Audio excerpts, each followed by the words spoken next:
Hello students, আশা করি প্রত্যেকে ভালো আছো। আজকের ভিডিওতে আমি তোমাদের সঙ্গে পশ্চিমবঙ্গ মধ্যশিক্ষা পর্ষদের ক্লাস 6-এর যে ভূগোল বই আমাদের পৃথিবী, এই বইটির পঞ্চম অধ্যায়ে যে স্থল জল বাতাস বলে যে চ্যাপ্টারটা আছে, সেই চ্যাপ্টারের স্থল বা শিলামণ্ডল সম্পর্কে আলোচনা করব। আগের ভিডিওতে আমি বায়ুমণ্ডল বা জল সম্পর্কে আলোচনা করেছি। এই ভিডিওতে আমি তোমাদের সঙ্গে স্থল সম্পর্কে আলোচনা করব। ভিডিওটা ভালো লেগে থাকলে একটা লাইক দিও, বন্ধুদের সঙ্গে শেয়ার করো, আর চ্যানেলটা সাবস্ক্রাইব করে রাখো। তো চলো শুরু করি। তাহলে দেখো, এই 33 নম্বর পেজে শিলামণ্ডল সম্পর্কে দেওয়া আছে। তো এখানে দেখো, এই যে একটা ছবি দেওয়া আছে, এটা হচ্ছে তোমার শিলামণ্ডলের অংশ বিশেষ। তো এই পাতা থেকে শিলামণ্ডলটা শুরু হচ্ছে, যদিও এখানে বইয়ে তোমার সঠিকভাবে নির্দেশ করা নেই শিলা বা শিলামণ্ডল, স্থল বা শিলামণ্ডল। তো এখান থেকে শুরু হবে তোমার 33 পাতা থেকে। তাহলে দেখো, প্রথমে এই জিনিসটা সম্পর্কে জানতে গেলে আমাদের প্রথমে যে জিনিসটা জানতে হবে যে পৃথিবীতে স্থল বা স্থলভাগ কিভাবে সৃষ্টি হয়েছে।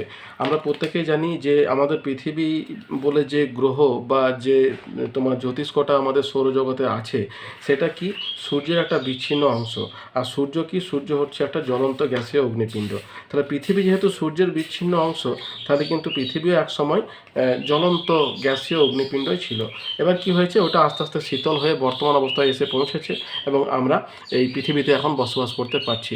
সৌরজগতে যত রকম জ্যোতিষ্ক আছে, সেই সমস্ত জ্যোতিষ্কের মধ্যে সবথেকে বেশি ঘনত্ব হচ্ছে পৃথিবীর, আর সবথেকে কম ঘনত্ব হচ্ছে সূর্যের। বুঝতে পেরেছো? আমরা যেমন জলের ওপরে হাঁটতে পারি না তার ঘনত্বটা কম হওয়ার জন্য, ঠিক একই রকমভাবে আমরা স্থলভাগের উপরে কিন্তু হাঁটতে পারি ঘনত্বটা বেশি হওয়ার জন্য। তাহলে সূর্য যদি জ্বলন্ত গ্যাসীয় অগ্নিপিণ্ড হয়, তার উপরে কিন্তু আমাদের হাঁটার ক্ষমতা কিন্তু নেই।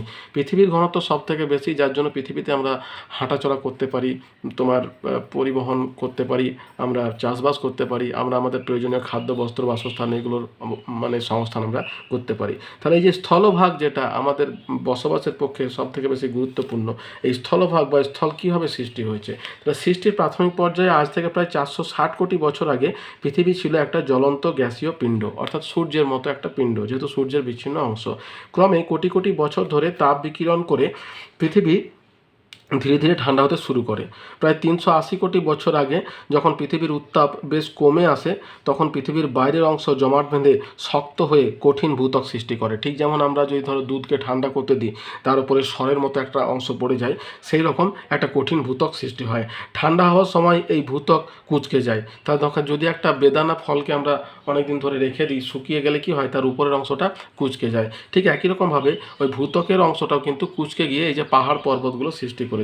ফলে কোনো স্থান উঁচু, কোনো স্থান নিচু হয়। পৃথিবী পৃষ্ঠের উঁচু অংশগুলি স্থলভাগের রূপ নেয়, আর নিচু অংশগুলো তোমার জলভাগের রূপ নেয়। তাহলে এই যে স্থলভাগের যে রূপ নেয়, এটা সম্পর্কে আমরা এবার জানবো যে স্থলভাগগুলো কীভাবে হয়েছে।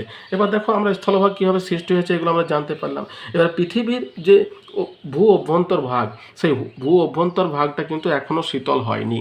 আমরা দেখো, পৃথিবীর উপরের ভাগটা তোমার ঠান্ডা হয়েছে, শীতল হয়েছে, পাহাড় পর্বত সমুদ্র এগুলো সৃষ্টি হয়েছে। তাহলে আমরা পৃথিবীর উপরে বসবাস করতে পারছি, কিন্তু পৃথিবীর অভ্যন্তরভাগ কিন্তু এখনও গরম আছে। বুঝতে পেরেছো? তাহলে এই যে গরম আছে, তার প্রমাণ কি? এই ধরো ভূমিকম্প, তারপরে সুনামি, অগ্নুদ্গম, হ্যাঁ, এগুলো কিন্তু সবই হচ্ছে পৃথিবীর অভ্যন্তরভাগ উষ্ণ থাকার বা অস্থির থাকার একটা করে নিদর্শন বা প্রমাণ তোমরা বলতে পারো। তাহলে আমরা যদি ভূ অভ্যন্তরভাগের যে স্তরগুলো আছে, সেই স্তরকে কয়টা ভাগে ভাগ করা হয়? দেখো, 3টে স্তরে ভাগ করা হয়। প্রথম বলছে, দেখো, পৃথিবীর সব থেকে বাইরের পাতলা শক্ত স্তরটা হচ্ছে ভূত্বক বা শিলামণ্ডল। এই দেখো, এখানে তোমার ছবিটা দেওয়া আছে, এই ছবিটা তোমাদের পরীক্ষার সময় দিতে হবে। এখানে ভূত্বক আর শিলামণ্ডল দুটো জিনিস কিন্তু একই, ঠিক আছে? দেখো, এখানে যে তোমাদের লেখা আছে, এখানে শিলামণ্ডল লেখা নেই, কিন্তু ভূত্বক লেখা আছে। তাহলে ভূত্বক এবং শিলামণ্ডল দুটো জিনিস একই। মাঝের অংশটা হচ্ছে গুরুমণ্ডল, বা যেটাকে ইংলিশে বলছে ম্যান্টেল, আর ভিতরের যে অংশটা আছে সেটাকে বলছে কেন্দ্রমণ্ডল। এবার দেখো, এই যে ভূত্বককে যেমন শিয়াল সীমাতে ভাগ করা হয়, গুরুমণ্ডলকে তোমার বহিঃগুরুমণ্ডল, কেন্দ্র গুরুমণ্ডলে ভাগ করা হয়, কেন্দ্রমণ্ডলকেও একই রকমভাবে বহিঃকেন্দ্রমণ্ডল, অন্তঃকেন্দ্রমণ্ডল, এরকম কতগুলো ভাগে ভাগ করা হয়। ঠিক আছে? তাহলে আমাদের দেখো, এখানে যে ছবিটা দিয়েছে, সেটা দেখো, বলছে পৃথিবীর অভ্যন্তরভাগের স্তর বিন্যাস। এটা হচ্ছে পৃথিবীর অভ্যন্তরভাগের স্তর বিন্যাসের ছবি। তাহলে আমাদেরকে যদি বলে যে পৃথিবীর অভ্যন্তরভাগের স্তর বিন্যাস করো, তাহলে সেটার উত্তর আমরা কীভাবে দেব? দেখো, এখানে বলছে যে সৃষ্টির শুরুতে পৃথিবী ছিল গ্যাসীয় পিণ্ড, ধীরে ধীরে তাপ বিকিরণ করে বর্তমান অবস্থায় এসেছে। পৃথিবীর অভ্যন্তরে এখনও পর্যন্ত কিন্তু অস্তিত্ব বা অস্থির অবস্থায় আছে। পৃথিবীর অভ্যন্তরের বৈশিষ্ট্য দেখো নিচে দেওয়া আছে। প্রথমে দেখো ভূত্বক। ভূত্বকটা কি বলছে, 5 থেকে 60 কিলোমিটার পুরু তুলনামূলক পাতলা শিলাস্তর, যা প্রধানত গ্রানাইট এবং বেসল্ট শিলা দিয়ে গঠিত। দেখো গ্রানাইট এবং বেসল্ট শিলা কি বলতো, এটা হচ্ছে আগ্নেয় শিলা বা প্রাথমিক শিলা বলা হয়। আগুন থেকে যেহেতু এই শিলাগুলো সৃষ্টি হয়েছে, তাই এর নাম হচ্ছে আগ্নেয় শিলা। তাহলে প্রথমে কিন্তু এই শিলাটাই কিন্তু ভূত্বক গঠিত ছিল। পরবর্তী সময়ে আবহবিকার বা বিভিন্ন প্রাকৃতিক পরিবর্তনের ফলে বর্তমানে মাটি, শিলা এগুলো সৃষ্টি হয়েছে। বৈশিষ্ট্য কি বলছে, এর গভীরতা হচ্ছে প্রায় 30 কিলোমিটার। ভূত্বকের গড় তাপমাত্রা হচ্ছে 15 ডিগ্রি সেলসিয়াস। ভূত্বকে শিয়াল এবং সীমা নামক দুটি উপস্তর রয়েছে, যা কনরাড বিযুক্তি দ্বারা যুক্ত। অর্থাৎ শিয়াল এবং সীমা এই দুটো কিন্তু কনরাড বিযুক্তি দ্বারা যুক্ত আছে। 4 নম্বর কি হচ্ছে, ভূত্বক ও গুরুমণ্ডল মোহরভূষিক বিযুক্ত দ্বারা যুক্ত। মানে তোমার ভূত্বক বা শিলামণ্ডল এবং গুরুমণ্ডল এই দুটো কিন্তু মোহরভূষিক বিযুক্তি দ্বারা যুক্ত আছে। এই স্তরে পিএস এবং এল তরঙ্গ চলাচল করতে পারে। পিএসএল তোমরা জানতে পারবে, এগুলো হচ্ছে ভূমিকম্পের তরঙ্গ, প্রাইমারি, সেকেন্ডারি আর ল্যাটারাল বা টারশিয়ারি তরঙ্গ। তো এই স্তরের মধ্যে দিয়ে কিন্তু এইগুলো চলাচল করতে পারে। এই সমস্ত তরঙ্গের মাধ্যমেই কিন্তু পৃথিবীর অভ্যন্তরভাগ সম্পর্কে ধারণা করা যায়।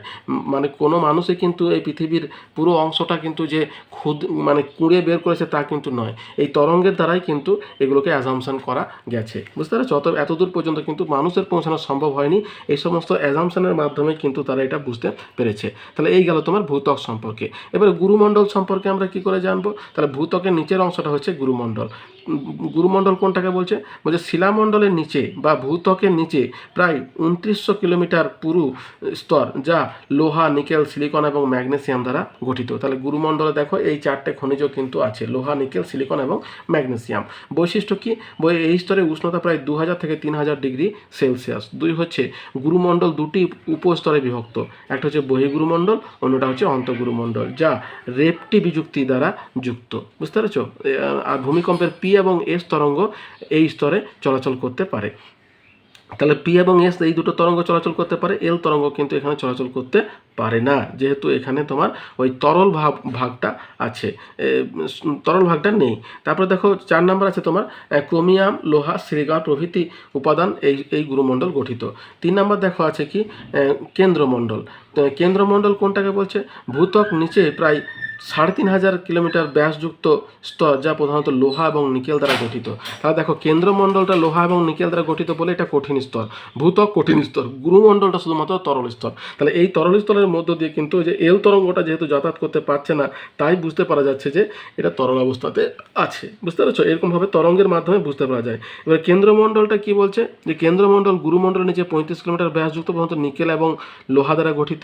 দেখো এই স্তরটাতে দেখো কি হয়েছে, দেখো এটা কিন্তু তাপমাত্রা বেশি কিন্তু তবুও কঠিন। তার কারণ কি, এখানে লোহা, নিকেল এই সমস্ত উপাদানগুলো কেন্দ্রীভূত হয়েছে। ঠিক যেমন জলের উপরে যদি আমরা এক মুঠো ধুলো বালি ফেলে দিই, তাহলে সব থেকে বড় বড় কাঁকড়গুলো নিচে এসে জমা হয়। একই রকমভাবে পৃথিবী যখন আস্তে আস্তে শীতল হচ্ছে বা তোমার থিতিয়ে যাচ্ছে, তখন সব থেকে ভারী যে কণাগুলো আছে সেগুলো কিন্তু পৃথিবীর কেন্দ্রে গিয়ে কেন্দ্রীভূত হয়েছে। তাহলে তাপমাত্রা বেশি হলো, ওগুলো যেহেতু কঠিন, তাই ওটা কিন্তু কঠিন অবস্থাতে আছে। এই স্তরের উষ্ণতা প্রায় 5500 ডিগ্রি সেলসিয়াস। এই স্তর অত্যন্ত ভারী, এই স্তরের ঘনত্ব সবচেয়ে বেশি। এই স্তর দিয়ে কেবল পি তরঙ্গ চলাচল করতে পারে। বুঝতে পারছো? তাহলে প্রাইমারি ওয়েভ কিন্তু সমস্ত স্তরের মধ্যে চলাচল করতে পারে। এই হলো গেল তোমার আমাদের পৃথিবীর অভ্যন্তর সম্পর্কে ধারণা, আর এই ছবিটা তোমরা দিয়ে দেবে। ঠিক আছে? এরপরে আমাদের যেটা জানতে হবে যে শিলামণ্ডল কাকে বলে, যেটা সম্পর্কে আমাদের সব থেকে বেশি বিস্তারিত জানতে হবে। তাহলে শিলামণ্ডল কোনটাকে বলছে, ভূত্বকের চারপাশের 1 ভাগ মাত্র স্থল। তাহলে আমাদের পৃথিবীতে 3 ভাগ জল, 1 ভাগ স্থল, এটা আমরা প্রত্যেকেই জানি। স্থলভাগ মূলত শিলা আর মাটি দিয়ে তৈরি, তাই একে শিলামণ্ডল বলে। তাহলে আমরা যে 3 ভাগ জল বলছি সেটা হচ্ছে তোমার বায়ুমণ্ডল, আর 1 ভাগ যে স্থল সেটাই হচ্ছে শিলামণ্ডল। বুঝতে পেরেছো? তাহলে শিলামণ্ডল বলা হয় হাজার হাজার বছর ধরে শিলা ক্ষয় পেয়ে চূর্ণ বিচূর্ণ মাটি তৈরি হয়। তাহলে এই শিলামণ্ডল ক্ষয় পেয়ে হাজার হাজার বছর ধরে কিন্তু এই মাটি তৈরি হয়েছে এবং সেটা বসবাসের উপযুক্ত হচ্ছে।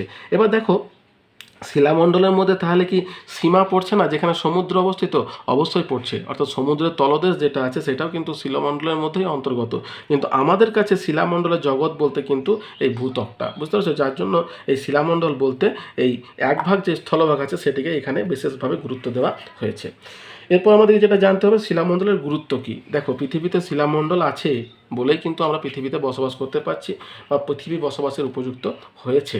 শিলামণ্ডল না থাকলে আমরা হয়তো পৃথিবীতে জন্মালেও যে খাদ্য বস্ত্র বাসস্থানের চাহিদা সেটা কিন্তু শিলামণ্ডল না থাকলে পূরণ করা যেত না।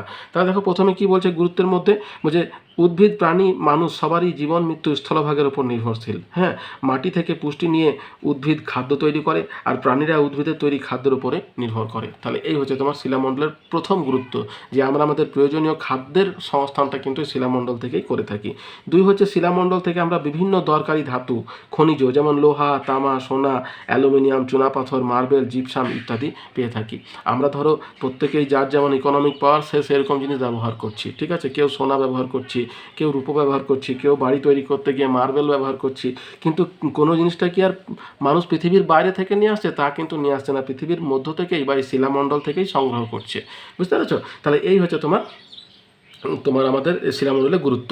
এরপর 3 নম্বর কি বলছে, মাটির নিচের কয়লা, খনিজ তেল, প্রাকৃতিক গ্যাস জ্বালানি হিসেবে ব্যবহার করা হয়। তাহলে আমরা আমাদের জ্বালানি হিসাবে যে সমস্ত উপাদানগুলোকে ব্যবহার করছি, কয়লা যানবাহনের জন্য, খনিজ তেল, প্রাকৃতিক গ্যাস রান্নার জন্য, এগুলো যে ব্যবহার করছি এগুলো সবই কিন্তু এই শিলামণ্ডল থেকেই আসছে। তাহলে দেখো এইখানে এই যে তোমার এতটা পর্যন্ত আছে এটা শিলামণ্ডল। তারপরে কিন্তু দেখো বইটাতে ঠিক মতন সাজানো নেই, তারপরে কিন্তু এখানে বায়ুমণ্ডল দিয়ে দিয়েছে। তাহলে শিলামণ্ডলটা কন্টিনিউ করতে গেলে কি হবে, এই শিলামণ্ডলের গুরুত্বটা পড়ার পরে তোমাদের 34 পাতাতে আসতে হবে। এই দেখো এখানে 34 পাতাতে এই যে মহাদেশ সঞ্চরণটা আছে না, এই মহাদেশ সঞ্চরণটা তোমাদেরকে পড়তে হবে। তাহলে এইখান থেকে কি প্রশ্ন আসতে পারে, মহাদেশ সঞ্চরণের ধারণা দাও। তাহলে মহাদেশ সঞ্চরণ কথাটার অর্থ কি, মহাদেশ সঞ্চরণ আমাদের পৃথিবীতে যে এক ভাগ স্থল আছে সেই এক ভাগ স্থলকে 7টা মহাদেশে ভাগ করা হয়। বুঝতে পারছো? সেই 7টা মহাদেশ সম্পর্কে আমি পরে আলোচনা করছি। তো এই যে 7টা মহাদেশ আছে, এই মহাদেশগুলো কিন্তু কি হচ্ছে, সঞ্চরিত হচ্ছে বা তার অবস্থানের পরিবর্তন করছে। এটাই হচ্ছে মহাদেশ সঞ্চরণ। তাহলে মহাদেশ সঞ্চরণে যদি ধারণা দিতে বলে তাহলে তোমরা কীভাবে দেবে? দেখো বই থেকে যদি দাও তাহলে দেখো কী লেখা আছে, বলছে আমাদের পায়ের নিচে মাটিটা কিন্তু স্থির নয়, অর্থাৎ যেটাকে আমরা শিলামণ্ডল বলছি সেই শিলামণ্ডলটা কিন্তু স্থির নয়। আসলে মহাদেশগুলো স্থির নয়, খুব ধীর গতিতে তারা কোথাও পরস্পর থেকে দূরে সরে যাচ্ছে, আবার কোথাও পরস্পরের সঙ্গে ধাক্কা খাচ্ছে। তাহলে দেখো যখন দূরে সরে যাচ্ছে তখন কি হয়, অন্যদিকে ধাক্কা খাচ্ছে। অর্থাৎ তুমি ধরো কোনো একটা মানুষকে ধাক্কা মারলে আর তোমার পেছনে যদি কোনো একজন মানুষ থাকে সেখান থেকে তোমার দূরত্বটা বাড়বে, তবে তো তুমি তাকে ধাক্কা মারবে, তাই না? তো সেটাই বলছে যে কোথাও কাছে আসছে, কোথাও পরস্পরের থেকে দূরে সরে যাচ্ছে। কৃত্রিম উপগ্রহ থেকে পর্যবেক্ষণ করে দেখা যাচ্ছে মহাদেশগুলো বছরে 2 থেকে 20 সেন্টিমিটার সরে যাচ্ছে। অর্থাৎ এই যে মহাদেশগুলো আছে আমাদের পৃথিবীতে যে 7টা মহাদেশ আছে, এই মহাদেশগুলো কী হচ্ছে, প্রতি বছর 2 থেকে 20 সেন্টিমিটার করে কিন্তু সরে যাচ্ছে। কৃত্রিম উপগ্রহ থেকে যে ছবি পাওয়া যায় বা স্যাটেলাইট ইমেজ পাওয়া যায় সেখান থেকে কিন্তু বোঝা যাচ্ছে। এক বছর এটা খুব কম হলো। তাহলে দেখো মহাদেশগুলোর যে বিশাল আয়তন, সেই মহাদেশগুলোর বিশাল আয়তনের কাছে কিন্তু এই 2 থেকে 20 সেন্টিমিটারটা কিছুই নয়, ঠিক আছে, খুবই নগণ্য। কিন্তু যখন এই ঘটনাটা বছরের পর বছর ধরে ধরো ঘটতে থাকবে তখন কিন্তু কি হবে, বিন্দু বিন্দু করে সিন্ধু গঠিত হবে। তো এখানে কি হচ্ছে, এক বছর খুব কম হলেও লক্ষ লক্ষ বছর ধরে মহাদেশের এই সঞ্চরণের ফলে পৃথিবীর মানচিত্রে বড় ধরনের পরিবর্তন ঘটে যায়, যেটা আমরা বর্তমানে দেখতে পাচ্ছি। তাহলে এটাকে যদি আমরা আরেকটু ভালো করে আলোচনা করি তাহলে কীভাবে হবে, দেখো বলছে যে মহাদেশ সঞ্চরণ বলে যে মতবাদ তত্ত্বটা আছে তার তোমার প্রবক্তা হচ্ছে অ্যালফ্রেড ওয়েগনার। উনি 1912 সালে কিন্তু এই মহাদেশ সঞ্চরণ তত্ত্বের কথাটা বলেছেন। তার মূল কথা কি, বলছে মহাদেশীয় সঞ্চরণ বলতে পৃথিবী একটি ধীর প্রাকৃতিক প্রক্রিয়াকে বোঝায়, যার প্রভাবে মহাদেশগুলি পৃথিবী পৃষ্ঠের উপর এক জায়গা থেকে অন্য জায়গায় স্থান পরিবর্তন করে। অর্থাৎ মহাদেশগুলো স্থির নয়, তারা এক জায়গা থেকে অন্য জায়গায় স্থান পরিবর্তন করছে। বর্ণনা বলছে আজ থেকে প্রায় 50 কোটি বছর আগে পৃথিবীর মানচিত্র এখনকার মতো ছিল না। আমরা যেমন পৃথিবীর মানচিত্র এখন দেখতে পাই, 50 কোটি বছর আগে কিন্তু সেরকম মানচিত্র তখন ছিল না। তখন একটাই বিরাট অখণ্ড স্থলভাগ ছিল, অর্থাৎ পুরো পৃথিবীতে একটাই স্থলভাগ ছিল। ওয়েগনার যার নাম দেন কি, প্যানজিয়া। বুঝতে পারো, প্যান মানে হচ্ছে অল আর জিয়া মানে হচ্ছে ভূভাগ। বুঝতে পেরেছো? তো এই হচ্ছে তোমার প্যানজিয়া। আর প্যানজিয়ার চারিদিকে বিরাট যে জলভাগ ছিল তার নাম দেন প্যানথালাসা। তাহলে প্যান মানে হচ্ছে অল আর থালাসা মানে হচ্ছে জলভাগ। তাহলে ভূভাগ আর জলভাগ। 20 কোটি বছর আগে প্যানজিয়া ভাঙতে শুরু করে। তাহলে আজ থেকে 20 কোটি বছর আগে কি হয়, প্যানজিয়া ভাঙতে শুরু করে। ভাঙা টুকরোগুলো ভাসতে ভাসতে উত্তর দক্ষিণে পূর্ব পশ্চিমে সরে যেতে থাকে। তাহলে এই টুকরোগুলো ভাঙতে ভাঙতে কি হচ্ছে, উত্তর দক্ষিণে এবং পূর্ব পশ্চিমে সরে যেতে থাকে। এটার জন্য বিভিন্ন কারণ আছে। ধরো পৃথিবীর আবর্তন গতি আছে, কোরিওলিস বল আছে, কেন্দ্রাতিক বল আছে, এই সমস্ত বলের জন্য। এবং কোটি কোটি বছর ধরে সরতে সরতে বর্তমান অবস্থাতে এসে 7টা মহাদেশ এবং 5টা মহাসাগর তৈরি করেছে। অর্থাৎ যেটা প্যানজিয়া ছিল সেটা ভেঙে পরে 7টা ভাগে ভাগ হয়েছে, আর প্যানথালাসা যেটা ছিল সেটা ভেঙে গিয়ে তোমার 5টা মহাসাগর তৈরি করেছে। বুঝতে পেরেছ? মানে অনেকটা বাঁধ দেওয়ার মতো। হ্যাঁ, তোমার ধরো জলে যদি বাঁধ দেওয়া হয় তাহলে কি হয়, জলটা ভেঙে যায়। ঠিক একই রকমভাবে পুরো যে মহাসাগরটা ছিল তার মাঝে মাঝে মহাদেশগুলো ঢুকে গিয়ে তাকে তোমার 5টা ভাগে ভাগ করে দিল। 7টা মহাদেশে ভাগ হলো, 5টা মহাসাগরে বিভক্ত হলো। তার কারণটা কি? বলছে মহাদেশগুলি এরূপ সরে যাওয়ার কারণ হিসাবে ওয়েগনার বলেন চাঁদ এবং সূর্যের জোয়ারই বল। জোয়ার এবং ভাটা যখন হয় তখন সেই জোয়ার ভাটার যে শক্তি, সেই জোয়ার শক্তির কারণে কিন্তু এই মহাদেশ সঞ্চারিত হয়। 2 নম্বর কী বলছে, বৈষম্যমূলক অভিকর্ষ শক্তি এর জন্য দায়ী। তবে অনেকে গুরুমণ্ডলের পরিচলন স্রোতকে এর প্রধান কারণ হিসাবে চিহ্নিত করেছেন। পরিচলন স্রোত তোমার পরে জানবে পরিচলন স্রোতটা কী, যেটা ভূভ্যন্তরে যে গুরুমণ্ডলের স্তরটা আছে সেখানে এক ধরনের যে স্রোত সৃষ্টি হয় তরল অবস্থার জন্য, সেই স্রোতটাকে তোমার দায়ী করছে। বুঝতে পারছো? আবার কেউ কেউ বৈষম্যমূলক অভিকর্ষজ বলকে বলছে। বৈষম্যমূলক অভিকর্ষজ বল কি? আমাদের যে মহাবিশ্বে প্রত্যেকটা জিনিসকে আকর্ষণ করছে তার কেন্দ্রের দিকে। বুঝতে পারছো? যেটা নিউটন আবিষ্কার করেছিল। তো সেই আকর্ষণ বলের জন্য ধরো পৃথিবী একটা জ্যোতিষ্ক আকর্ষণ করছে অন্য জ্যোতিষ্ককে, আবার অন্য জ্যোতিষ্ককে আকর্ষণ করছে। তো এই যে মহাবিশ্বে প্রত্যেকটা জিনিসকে তার কেন্দ্রের দিকে আকর্ষণ করছে, এটাকেই বলছে তোমার অভিকর্ষজ বল। এবং যখনই এদের মধ্যে বৈষম্য দেখা যায় তখনই কিন্তু এই তোমার স্থলভাগগুলোর পরিবর্তন হতে থাকে, এটাই মানে ধরে নেওয়া হয়েছে। তো এই হলো ব্যাপার। এর প্রমাণ কি? মানে এই যে তোমার বলছে মহি সঞ্চরণ হয়েছে, তার প্রমাণটা কি? বলছে দক্ষিণ আমেরিকার পূর্ব দিকে, দেখো এই যে এটা হচ্ছে আমাদের পৃথিবীর মানচিত্র, এই দেখো এটা হচ্ছে পৃথিবীর মানচিত্র, এই যে এটা হচ্ছে দক্ষিণ আমেরিকা, এটা হচ্ছে তোমার আফ্রিকার পশ্চিম অংশ। ঠিক আছে?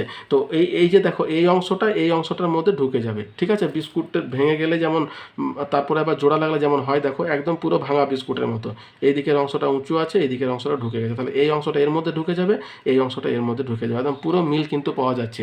আর এই মাঝে আছে আটলান্টিক মহাসাগর। তাহলে বলছে কি এই দুটো কিন্তু আগে একই ছিল, এর মধ্যে কিন্তু কোনো মহাসাগর ছিল না, পরে এটার মধ্যে ফাটল শুরু হয় এবং মহাসাগরের সৃষ্টি হয়, এবং এই দুটো অংশ যার জন্য একই রকম দেখতে পাওয়া যাচ্ছে। শুধুমাত্র দেখা নয়, এদের মধ্যে ভূতাত্ত্বিকগত মিলও কিন্তু পাওয়া গেছে। তাহলে সেটাই বলছে দক্ষিণ আমেরিকার মহাদেশের পূর্ব দিক, অর্থাৎ এটা হচ্ছে দক্ষিণ আমেরিকা, তার পূর্ব দিক, এবং আফ্রিকা মহাদেশের পশ্চিম দিকের প্রকৃতি দেখে মনে হয় এই দুটি একে অপরের সঙ্গে যুক্ত ছিল। বুঝতে পেরেছো? দেখে মনে হয়, প্লাস আরও অনেক প্রমাণ পাওয়া গেছে যেগুলো কিন্তু এই দুটোকে একসঙ্গে থাকার যে প্রমাণ সেটাকে তুলে ধরে। ঠিক আছে? তাহলে এই হচ্ছে তোমার মহাদেশ সঞ্চরণ।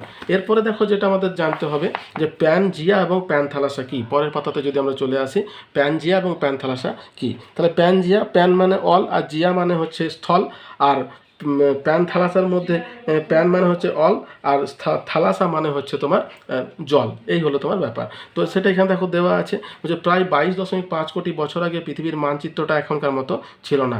একটাই বিরাট অখণ্ড স্থলভাগ বা মহাদেশ ছিল যার নাম ছিল প্যানজিয়া, আর প্যানজিয়ার চারিদিকে বিরাট জলভাগ বা মহাসাগর যার নাম ছিল তোমার প্যানথালাসা।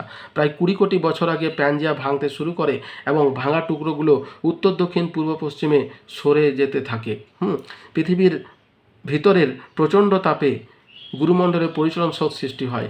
এই পরিচলন স্রোতটি মহাদেশ সঞ্চরণের মূল কারণ। তাহলে দেখো এখানে বলেই দিয়েছে যে পরিচলন স্রোত আছে, এই পরিচলন স্রোতটাই কিন্তু হচ্ছে কি মহাদেশ সৃষ্টি সঞ্চরণের প্রধান কারণ। এরপর দেখো একটা জিনিস তোমাদের জানতে হবে, যদি তোমাদের বইয়ে নেই, সেটা হচ্ছে জিগস ফিট কি।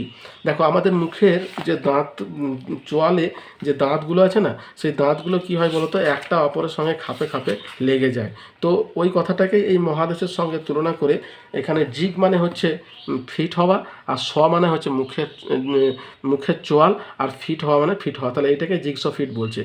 একটি কাগজকে 4টি খণ্ডে করার পর খণ্ডগুলিকে পাশাপাশি রাখলে সেগুলি যেমন খাঁজে খাঁজে মিলে যায়, তেমনি প্যানজিয়া ভেঙে সৃষ্ট মহাদেশগুলিকেও যদি পাশাপাশি রাখা হয় তাহলে সেগুলিও খাঁজে খাঁজে জোড়া লেগে যাবে। এরূপ জোড়া লাগার ঘটনাকে জিগস ফিট বলা হয়। যেমন দক্ষিণ আমেরিকার পূর্ব এবং আফ্রিকা মহাদেশের পশ্চিম অংশে খোঁজ মেলে। তাহলে এই অংশটিকে বলছে জিগস ফিট। আমাদের মুখের চোয়ালের দাঁতগুলো যেমন একে অপরের সঙ্গে ফিট হয়ে যায়, ঠিক তেমনি এটা একে অপরের সঙ্গে ফিট হয়ে যাচ্ছে। এটিকেই বলছে তোমার জিগস ফিট। ঠিক আছে? এরপরে দেখো আমাদের যেটা আছে পরিচলন স্রোতের পরীক্ষা, তোমাদেরকে একটা পরীক্ষা করতে বলবে যেটা সাহায্যে পরিচলন স্রোত, এই যে তোমার মহাদেশগুলো সঞ্চালনের কারণ বা এই যে তোমার প্যানজিয়া ভাঙনের কারণ বলেছে পরিচলন স্রোত। তাহলে পরিচলন স্রোত কি, এটা একটা পরীক্ষার সাহায্যে তোমাকে দেখাতে বলেছে। তো এখানে কি বলছে দেখো, একটা পাত্রে খানিকটা জল নিয়ে গ্যাস বা উনুনে বসালে কিছুক্ষণ পর জলটা গরম হয়ে উঠবে। আগুনের তাপে পাত্রের নিচের জল প্রথমে গরম হয়ে ওপরের দিকে ওঠে, আর ওপরের জল ঠান্ডা হয়ে নিচের দিকে নামে, আবার সেই জল গরম হয়ে ওপরের দিকে ওঠে এবং এইভাবে তাপ সঞ্চালনের মাধ্যমে পুরো পাত্রের জল গরম হয়। এই পদ্ধতিটা হচ্ছে তোমার পরিচলন স্রোত। এটা তোমার কোথায় হয়ে থাকে? গুরুমণ্ডলে। আমাদের এই যে ধরো যে ছবিটা আছে না, এই ধরো এই যে ছবিটা আছে, এই অংশটাকে বলছে গুরুমণ্ডল, বুঝতে পেরেছো? আর এই অংশটা তরল অবস্থাতে আছে। তো এখানে কি হয়? পরিচলন স্রোতের সৃষ্টি হয়। তো পরিচলন স্রোতটা কি সেটাই এবারে তোমাদেরকে বোঝানো হবে যে পরিচলন স্রোত তোমার কাকে বলে সেটা তো বুঝতে পারলে। এবার দেখো, পরিচলন স্রোতে প্যানজিয়া ভাঙা টুকরো টুকরো পরস্পর থেকে দূরে সরে যায়। কোটি কোটি বছর পরে বর্তমানে অবস্থানে এসে 7টা মহাদেশ এবং 5টা মহাসাগর তৈরি করেছে। তো এই যে তোমার পরিচলন স্রোত আছে, তো এই পরিচলন স্রোতটাকে আমরা পরীক্ষার সাহায্যে কীভাবে দেখাতে পারি সেটা দেখো, এই দেখো ছবিতে দেওয়া হয়েছে। বলছে একটা স্বচ্ছ পাত্র, জল আর আগুন আর কয়েকটি রঙিন কাগজ নেওয়া হলো। পরীক্ষার পদ্ধতি বলছে একটি স্বচ্ছ পাত্রে কিছুটা জল নিয়ে আগুনের সাহায্যে তা গরম করতে শুরু করা হলো। জল ফুটতে শুরু করলে তার মধ্যে রঙিন কাগজ টুকরোগুলি ফেলে দেওয়া হলো। পর্যবেক্ষণ, তাহলে যখনই ফেলে দেবে তখন কি হবে? দেখা যাচ্ছে কি যে ভালো করে লক্ষ্য করলে দেখা যাবে যে ফুটন্ত জলের ওপর রঙিন কাগজের টুকরোগুলি সঞ্চারিত হচ্ছে, তারা কিন্তু স্থির অবস্থাতে থাকছে না, এগুলি পাত্রের পাশের দিকে অধিক সরে যাচ্ছে। উপরের পরীক্ষা থেকে সিদ্ধান্তে আসা যায় যে পাত্রের তলার জল গরম হয়ে উপরে উঠে চারিদিকে ছড়িয়ে তাপের এই ছড়িয়ে পড়ে এবং উপরের জল তলার দিকে নেমে যায়। জলের সঙ্গে তাপের এই পরিচলন স্রোতের জন্যই রঙিন কাগজের টুকরোগুলি সঞ্চারিত হয়, অর্থাৎ ভূ অভ্যন্তরে গুরুমণ্ডলের পরিচলন স্রোতের কারণেই মহাদেশগুলি সঞ্চারিত হচ্ছে। অর্থাৎ এই যে তোমার তুমি যদি জল গরম করতে দাও তাহলে দেখতে পাবে যে জলটা কিন্তু ওপরে নিচে ওঠানামা করছে, অর্থাৎ সেখানে পরিচলন স্রোতের সৃষ্টি হচ্ছে। পরিচলন স্রোতটা কীরকম? ধরো ওই জায়গাতে যদি ধরো জল গরম করতে দাও তাহলে তোমার কি হবে? এই যে ধরো আমি সাপোজ তোমাদের এইখানটাতে বুঝিয়ে দিই যে ধরো তোমাদের এই যে তোমার এরকম করে দুটো সার্কেলের সৃষ্টি হবে, ঠিক আছে? যদি ধরো জলটাকে গরম করতে দাও তাহলে কি হবে? এইখানে ধরো উনুনের জলটা দিচ্ছ, তাহলে এই অঞ্চলে যেটা গরম হচ্ছে সেটা কি হচ্ছে? ঠান্ডা হয়ে উপরের দিকে উঠে যাচ্ছে, বুঝতে পেরেছো? এবং সেটা উপরে যাচ্ছে এবং উপরে যে ঠান্ডা জলটা আছে সেটা কিন্তু নিচের দিকে নেমে যাচ্ছে এবং সে এখানে আবার গরম হচ্ছে এবং গরম হওয়ার ফলে কি হয়? সে আবার উপরে উঠে যাচ্ছে। একই রকম প্রসেস এখানেও হচ্ছে, এখানে ধরো গরম হচ্ছে, গরম হয়ে উপরের দিকে উঠে যাচ্ছে এবং উপরের যে তোমার শীতলটা আছে সেটা নিচে দিয়ে যাচ্ছে। তো এইরকমভাবে যখন পরিচলন স্রোত সৃষ্টি করছে এরকমভাবে তোমার দুটো অপোজিট দিকে, তখন এই মাঝের যে ভূখণ্ডটা আছে না সে কিন্তু কি হচ্ছে? দূরে সরে যাচ্ছে, বুঝতে পারছো? নিয়ে কি হচ্ছে? আমাদের যে শিলামণ্ডল আছে সেই শিলামণ্ডলের যে প্যানজিয়া ছিল তার মধ্যে ফাটলের সৃষ্টি হয়। এরকম করেই বোঝানো হচ্ছে। ধরো এরকম করে একটা পরিচলন স্রোতের সৃষ্টি হচ্ছে, এরকম একটা পরিচলন স্রোতের সৃষ্টি হচ্ছে। কোথায় হচ্ছে? গুরুমণ্ডল। গুরুমণ্ডলটা কোথায় অবস্থিত? ভূত্বকের বা শিলামণ্ডলের নিচে, বুঝতে পেরেছো? তো এটাই হচ্ছে তোমার ঘটনা। এরপরে দেখো যেটা আছে, পরের প্রশ্নটা যেটা আছে বলছে পৃথিবীর মানচিত্রটা ভালো করে দেখে কোথায় কোথায় মিল পাওয়া যাচ্ছে তা চটপট ধরে ফেলো। তাহলে আমরা যদি পৃথিবীর মানচিত্রটা দেখি তাহলে কোথায় কোথায় মিল পাওয়া যাচ্ছে বলছে পৃথিবীর বর্তমান মানচিত্রটা ভালো করে লক্ষ্য করো। দক্ষিণ আমেরিকার পূর্ব দিক আর আফ্রিকার পশ্চিম দিকের মধ্যে কোনো মিল পাওয়া যাচ্ছে? যে একটার অন্যটা ভেঙে গেছে। তাহলে পৃথিবীর মানচিত্রটা ভালো করে দেখে কোথায় কোথায় মিল পাওয়া যাচ্ছে সেটা সম্পর্কে এবার আমাদেরকে বলতে হবে। তাহলে দেখো আমরা কোথায় কোথায় মিল পাচ্ছি। বলছে আজ থেকে প্রায় 25.2 কোটি থেকে 6.6 কোটি বছর আগে প্যানজিয়া নামক বিশাল মহাদেশটি ভেঙে মেসোজোয়িক মহাযুগে দুটি বিশাল মহাদেশ সৃষ্টি হয়েছিল, যার উত্তরের অংশ ছিল লরেশিয়া এবং দক্ষিণের অংশ ছিল গন্ডোয়ানা ল্যান্ড, বুঝতে পেরেছো? উত্তর গোলার্ধের উত্তর আমেরিকা, ইউরোপ, এশিয়া নিয়ে গঠিত হয়েছিল লরেশিয়া, ঠিক আছে? তাহলে এই অংশগুলো ছিল তোমার লরেশিয়ার অংশ এবং দক্ষিণ আমেরিকা, আফ্রিকা, ভারতীয় উপদ্বীপীয় ভারত এবং অস্ট্রেলিয়া গঠিত হয়েছিল তোমার গন্ডোয়ানা ল্যান্ড। পৃথিবীর মানচিত্রে দক্ষিণ আমেরিকার পূর্ব দিক এবং আফ্রিকার পশ্চিম দিকে যেমন খাঁজে খাঁজে মিলে যাচ্ছে তেমনি আরও কিছু মিল পাওয়া যায়, যেমন কি 1 নম্বর ইউরোপের মহাদেশের স্পেন। তাহলে এটা হচ্ছে তোমার ইউরোপ মহাদেশ, এইখানে অবস্থান করছে স্পেন, ঠিক আছে? এই যে লাল রঙের যেটা দেখতে পাচ্ছ না এখানে ছবিতে, এইটা হচ্ছে তোমার ইউরোপ মহাদেশ। এখানকার স্পেন এবং পর্তুগাল অঞ্চলের উপকূলের আকৃতির সঙ্গে উত্তর আমেরিকার মেক্সিকো, দেখো এটা হচ্ছে উত্তর আমেরিকা, এই যে এইখানে আছে তোমার মেক্সিকো, তাহলে এইটা এখানের সঙ্গে দেখো মিশে যাচ্ছে। মেক্সিকো উপসাগরের উপকূলের আকৃতির মিল আছে। 2 নম্বর কোথায় আছে? আফ্রিকার মাদাগাস্কার, দেখো এটা হচ্ছে আফ্রিকা, এখানে যে মাদাগাস্কার আছে, মাদাগাস্কারের পূর্ব উপকূল, এই যে পূর্ব উপকূল, এই মাদাগাস্কারের পূর্ব উপকূল অর্থাৎ এই পূর্ব দিকে মাদাগাস্কারের পূর্ব উপকূল এবং ভারতের পশ্চিম উপকূল, এটা হচ্ছে ভারত, এই দেখো এটা হচ্ছে আমাদের ভারত, তাহলে ভারতের পশ্চিম উপকূলে এই যে তোমার দেখতে পাচ্ছ উঁচু অংশটা আছে, তো এই পশ্চিম উপকূলের আকৃতির মধ্যে মিল আছে। হ্যাঁ, তাহলে এটা গেল 2 নম্বর মিল। 3 নম্বর কি? আন্টার্কটিকার উত্তর অংশের, আন্টার্কটিকা মহাসাগর এর উত্তর অংশের তো ওয়েডেল সাগর বলে এখানে একটা সাগর আছে, যেটা এখন আমি দেখাতে পারছি না, খুব ছোট বলে, ও আফ্রিকার দক্ষিণ অংশের উত্তর মাসা অন্তরীপ, আফ্রিকার দক্ষিণ অংশের উত্তর মাসা অন্তরীপের মধ্যে আকৃতিগত সাদৃশ্য আছে। 4 কি? আন্টার্কটিকার পূর্ব দিকের সঙ্গে, এই যে আন্টার্কটিকা তোমার মহাদেশ আছে, এই দেখো যে দক্ষিণে যেটা আছে, এর পূর্ব দিকের সঙ্গে অস্ট্রেলিয়ার দক্ষিণ পশ্চিম উপকূল, এই যে অস্ট্রেলিয়া আছে এর দক্ষিণ পশ্চিম উপকূল, অর্থাৎ এই অংশের সঙ্গে এই অংশটা কি বলছে যে জোড়া লাগানো যায়, অর্থাৎ এটার সঙ্গে লেগে যাবে। তার মানে বলছে এগুলো সবই কিন্তু একসঙ্গে ছিল, আস্তে আস্তে তারা কি হচ্ছে পূর্ব পশ্চিম দক্ষিণে তোমার সরে গিয়ে এই অবস্থাতে এসে পৌঁছেছে। তাহলে এই হচ্ছে তোমার মানচিত্রটা সম্পর্কে ধারণা। আমরা তাহলে টোটাল 4টে মিল কিন্তু খুঁজে পেলাম, বা 4টে জায়গাতে মিল খুঁজে পেলাম। এরপরে দেখো যেটা বলছে যে পৃথিবীর ভবিষ্যতে মানচিত্র কি পরিবর্তন হতে পারে। এখানে দেখো কি হতে পারে, এটা এখানে বলেছে যে পৃথিবীর মানচিত্র আমরা বর্তমানে যেটা দেখছি এটা কি ভবিষ্যতে আরও পরিবর্তন হতে পারে? অবশ্যই হতে পারে। যখন পরিবর্তন হয়ে বর্তমানে এই অবস্থায় এসে পৌঁছেছে, তখন ভবিষ্যতেও যে পরিবর্তন হবে এটাই তো স্বাভাবিক, তাই না? তো কি বলছে দেখো, বলছে আরও 10 কোটি বছর পর পৃথিবীর মানচিত্রটা একেবারে অন্যরকম দেখাবে। উত্তর আর দক্ষিণ আমেরিকা আরও পশ্চিমে সরে এশিয়ার ভূখণ্ডে ধাক্কা খাবে। তাহলে উত্তর আমেরিকার যে এই দেখো এটা তোমার হচ্ছে মানচিত্র, তো এখানে উত্তর এবং দক্ষিণ আমেরিকা বলছে আরও পশ্চিম দিকে সরে যাবে। তাহলে আরও পশ্চিম দিকে কে আছে গো? এই যে এশিয়া আছে, ঠিক আছে, পৃথিবীটা গোল, তাহলে এটা হচ্ছে পশ্চিম দিক, এটা হচ্ছে পূর্ব দিক, তাহলে এ যদি আরও পশ্চিম দিকে সরে তাহলে কি হবে? এই এশিয়া মহাদেশে এসে ধাক্কা খাবে। যেহেতু পশ্চিম দিকে সরছে, কেন বলছে? তার কারণ হচ্ছে পশ্চিম দিকে সরাটাই হচ্ছে নিয়ম। পৃথিবী যেহেতু পশ্চিম থেকে পূর্বে ঘুরছে, তাই এই যে ভূখণ্ডগুলো আছে সেটা কিন্তু পশ্চিম দিকেই সরে আসছে। আবার তোমার পরিচলন সত্যের একটা কারণ, যার জন্য এই বরাবর ফাটল তোমার ধরেছে। তাহলে এটা যদি এদিকে ক্রমশ সরতে থাকে, তাহলে এইখানে কে আছে?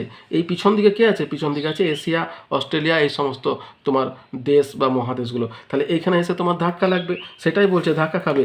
আটলান্টিক মহাসাগর আরও বড় হবে, অর্থাৎ এই যে তোমার আটলান্টিক মহাসাগর যেটা সৃষ্টি হয়েছে এই দুটো তোমার বড় বড় ভূখণ্ডের মাঝে, তো সেটা কি হচ্ছে আরও বড় হবে। আর প্রশান্ত মহাসাগরটা থাকবেই না, অর্থাৎ প্রশান্ত মহাসাগরটা তোমার কি হবে, মানে প্রশান্ত মহাসাগরের আয়তনটা নেবে আটলান্টিক মহাসাগর।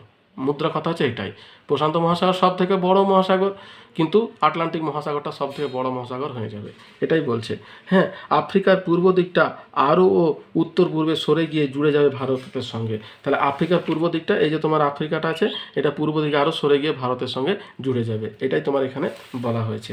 বুঝতে পেরেছো? তাহলে এটাকে যদি আমরা আরও ভালো করে যদি জানতে চাই, তাহলে আমরা কি দেখতে পাবো?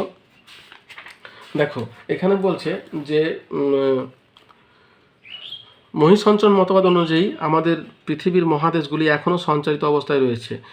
বিভিন্ন কৃত্রিম উপগ্রহ মারফত জানা গেছে মহাদেশগুলি প্রতি বছর 2 থেকে 20 সেন্টিমিটার হারে পরস্পর থেকে দূরে সরে যাচ্ছে।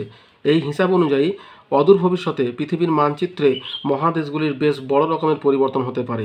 1 নম্বর বলছে কি, আগামী 10 কোটি বছর পর পৃথিবীর মানচিত্রটা একেবারে অন্যরকম দেখাবে। উত্তর এবং দক্ষিণ আমেরিকা পরস্পর ক্রমশ পশ্চিমে সরে এসে এশিয়া মহাদেশের সঙ্গে ধাক্কা খাবে, আর আফ্রিকা মহাদেশ ক্রমাগত উত্তর পূর্ব দিকে সরে ভারতের সঙ্গে জোড়া লাগবে। তাহলে এটাই হচ্ছে তোমার মুদ্রা কথা। এরপরে দেখো আমরা তাহলে এতদূর পর্যন্ত শিলামণ্ডলের হলো। আর কি করতে হবে? আমাদের 7টা মহাদেশ সম্পর্কে বর্ণনা করতে হবে। দেখো আমরা অনেক সময় বলি যে আমি 7এও নেই 5এও নেই, তাই তো, বা অনেক সময় বলে সে 7এ 5এ আছে। এই কথাটা কিন্তু আমরা শুনে থাকি, কিন্তু বুঝতে কিন্তু মানে অনেকেই বুঝি না। তাহলে 7 আর 5 কথাটার অর্থ কি? 7 আর 5 কথাটার অর্থ হচ্ছে পৃথিবীতে 7টা মহাদেশ, 5টা মহাসাগর। বুঝতে পেরেছো? ওটাই হচ্ছে তোমার ওই কথাটার অর্থ। তাহলে ওইটা কি পরিবর্তন হতে হতে না বুঝেই আমরা বলতে থাকি যে 7-5 কথাটা বলছে, সে জানেও না যে পৃথিবীতে 7টা মহাদেশ আর 5টা মহাসাগরকে বেস করে এই কথাটা এসেছিল, কিন্তু কি একটা কথা বলার অভ্যাসের সঙ্গে সঙ্গে ওটা কিন্তু আমাদের মধ্যে হয়ে গেছে। এবার দেখো এখানে আমরা শিলামণ্ডল সম্পর্কে যেহেতু আলোচনা করছি, আমাদের এখানে কিন্তু 7টা মহাদেশ সম্পর্কে আলোচনা করতে হবে। তাহলে দেখো 7টা মহাদেশের মধ্যে সবথেকে বড় মহাদেশ হচ্ছে এশিয়া, ঠিক আছে? সবথেকে জনবহুল এবং বৃহত্তম মহাদেশ হচ্ছে এশিয়া। তাহলে এটা হচ্ছে 1 নাম্বার এশিয়া। তাহলে এশিয়া কি বলছে? জনবহুল মহাদেশ, প্রধান পর্বতশ্রেণী হচ্ছে এখানে হিমালয়, এখানকার প্রধান নদী হচ্ছে ইনিশি এবং ওব, আর 44টি দেশ কিন্তু এখানে আছে। তাহলে এটা হচ্ছে সব থেকে বড়। 2 নাম্বার কি আছে? আফ্রিকা, ঠিক আছে? এটা হচ্ছে তোমার দ্বিতীয় বৃহত্তম মহাদেশ আফ্রিকা। তাহলে দ্বিতীয় বৃহত্তম মহাদেশ, এখানকার কি আছে তোমার? বৃহত্তম উষ্ণ মরুভূমি সাহারা, পৃথিবীর সব থেকে বড় মরুভূমিটা কিন্তু আফ্রিকাতে আছে। এখানকার প্রধান নদী কি? নীলনদ এবং জামবেজি। তাহলে নীলনদ কি গো? নীলনদ হচ্ছে আমাদের বিশ্বের সব থেকে বৃহত্তম নদী। দীর্ঘতম নদী নয়, দীর্ঘতম হচ্ছে নীল, দীর্ঘতম হচ্ছে নীল, সরি, এটা দীর্ঘতম নদী। বৃহত্তম হচ্ছে অ্যামাজন আর দীর্ঘতম হচ্ছে নীল, জামবেজি। তাহলে এটা কিন্তু আফ্রিকা মহাদেশে অবস্থিত।